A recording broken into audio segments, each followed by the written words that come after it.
2019 में दुनिया ने सुना, अब्बू बकर अल बगदादी मारा गया, आईएसआईएस खत्म। Abu Bakr al-Baghdadi is dead.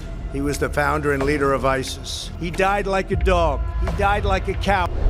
आज समझते हैं आईएसआईएस की पोस्ट 2019 रणनीति, उसका नेटवर्क और उसे रोकने के ठोस उपाय। सीरिया में एक स्पेशल ऑपरेशन के बाद बगदादी की मौत की पुष्टि हुई।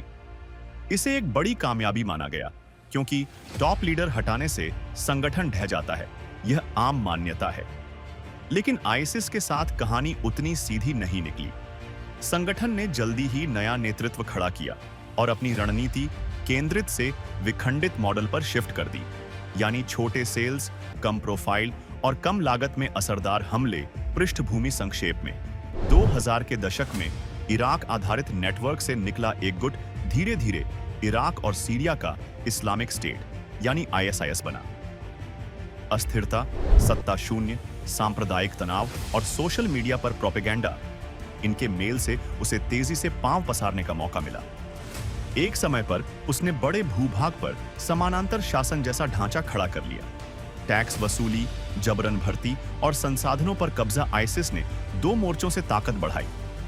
एक, कब्जे वाले क्षेत्रों में स्थानीय भर्ती, जबरदस्ती। दो, ऑनलाइन नैरेटिव से दूर दराज के समर्थकों को प्रभावित करना। प्रचार का केंद्र बिंदु था पहचान और अन्याय की कहानी, जिसे चुनिंदा तस्वीरों, वीडियोस और भ्रामक धार्मिक दावों से पैक किया गया। फंडिंग के लिए अपराध, तस्करी और जबरन वसूली जैसे रास्ते अपनाए गए। नतीजा, एक ऐसा नेटवर्क जिसे केवल बम या गोली से मिटाना मुश्किल हो गया। बगदादी की मौत के बाद संगठन ने दो बड़े बदलाव किए। पहला, फेसलेस, लो प्रोफाइल नेतृत्व। नए नेतृत्व की पहचान पब्लिक डोमेन में कम रखी गई ताकि डिकैपिटेशन स्ट्राइक की रणनीति बेअसर हो। दूसरा, डिसेंट्रलाइज्ड सेल्स, छोटे ढीले ढाले समूह जिनका आपसी समन्वय सीमित लेकिन विचार समान।